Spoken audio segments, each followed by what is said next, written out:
today. Welcome back to KZTV12. So, suspended yung class. So, dahil suspended, andito ako kay Lahil. Yay!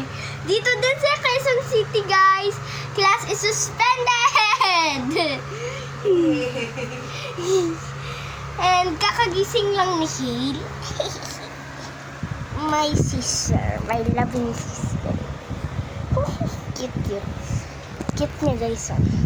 Cute. Ganda ng kilay niya, guys. No? Ang ganda din ng kilay. Yun, ang ganda ng kilay.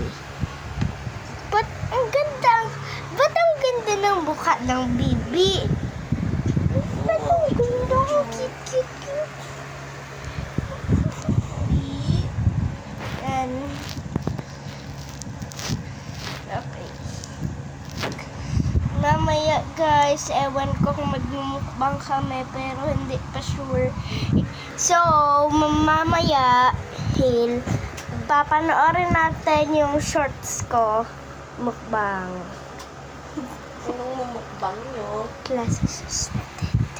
Yung mukbang ko, pero mag-isa lang ako. Tapos shorts lang. Hil. Ang sarap ng per Hil eh. Okay guys, bye muna for today. Shorts muna to today. Okay. Gagawa kami ng part 2 mamaya. Bye. Hello ha?